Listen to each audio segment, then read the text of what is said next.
जनों को प्रणाम। आज हम मानव स्वास्थ्य में पीने योग्य जल के गुण पढ़ेंगे, क्योंकि मानव स्वास्थ्य में जो पानी होता है उसका भी एक अहम भूमिका होती है। पीने योग्य जल में क्या क्या गुण होने चाहिए? पहला गुण है कि जल में आंखों से दिखने वाले कण और वनस्पति न हो। दूसरा है हानि पहुंचाने वाले सूक्ष्म जीव भी नहीं होने चाहिए। सूक्ष्म जीव यानी जैसे जीवाणु है, विषाणु है आदि। तीसरा गुण है जल का पीएच संतुलित होना चाहिए। जल का पीएच जो होता है वो होता है 7, तो वो क्या होना चाहिए? बिल्कुल संतुलित होना चाहिए, ना तो 7 से कम होना चाहिए और ना ही 7 से अधिक होना चाहिए। चौथा गुण है कि जल में पर्याप्त मात्रा में ऑक्सीजन गैस भी घुली हुई होनी चाहिए। तो ये है पीने योग्य जल में होने वाले गुण। इसके बाद है जल से हमारे शरीर को क्या क्या लाभ होता है।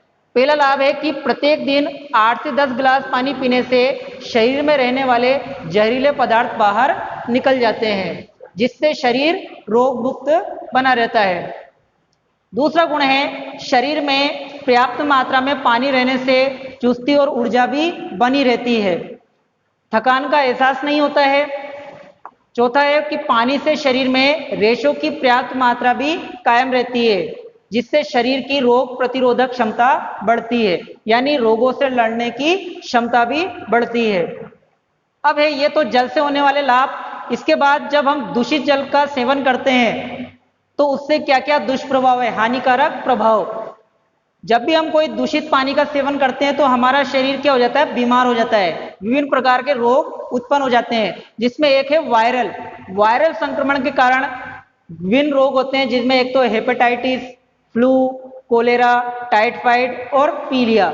ये जितने भी रोग हैं ये विभिन्न रोग कारक सूक्ष्म जीवों से होते हैं, जैसे कि विषाणु से हेपेटाइटिस होता है। इसी प्रकार से जीवाणु से होने वाले में जैसे टाइफाइड है। इसी प्रकार से कृमि से होने वाले रोग भी होते हैं, जिनमें एक कृमि से होने वाला रोग है नारू रोग।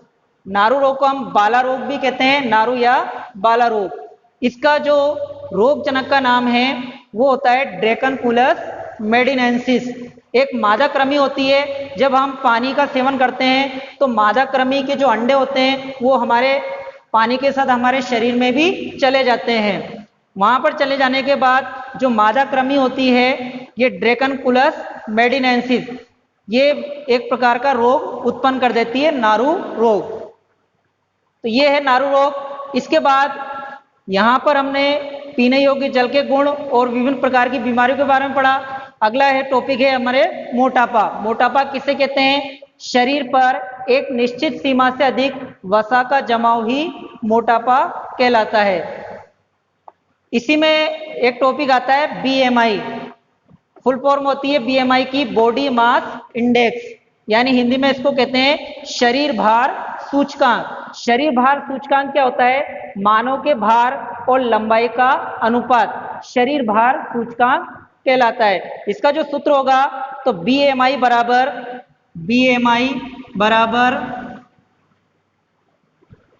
भार बटे लंबाई, ये इसका सूत्र होता है।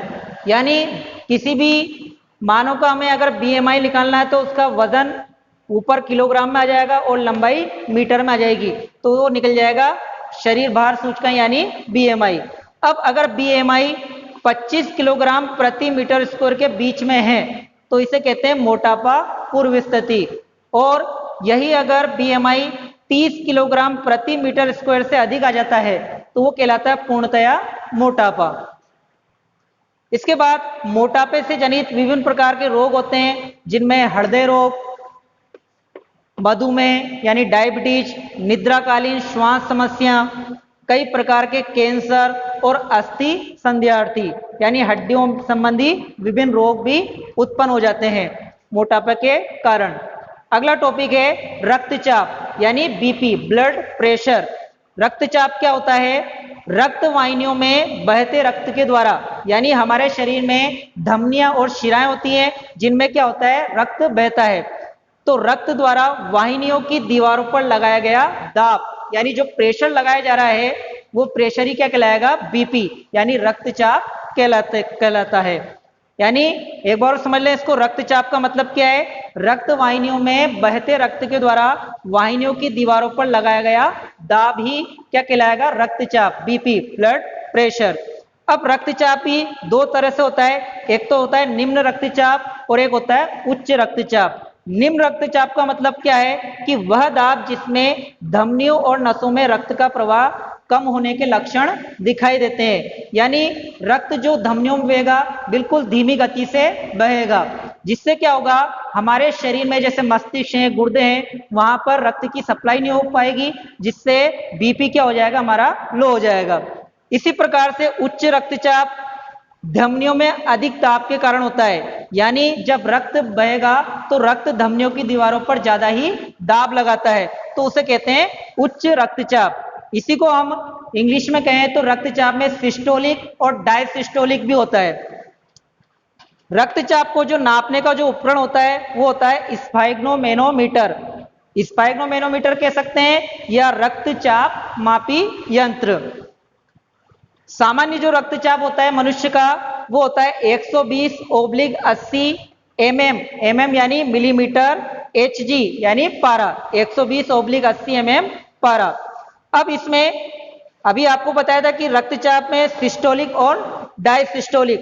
सिस्टोलिक का मतलब क्या होता है? जब हृदय संकुचित होता है, यानी जब सिकुड़ता है, तो धमनियों में जब रक्त बहेगा तो तब जो दाब लगेगा वो कहलाएगा सिस्टोलिक।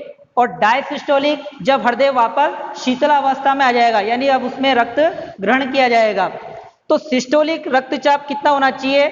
90 और 120 मिलीमीटर के बीच में। और डायसिस्टोलिक होता है पारे के 60 से 80 मिलीमीटर के बीच में। तो इस प्रकार से ये हमने रक्तचाप के बारे में और जल के विभिन्न गुणों के बारे में अध्ययन किया है।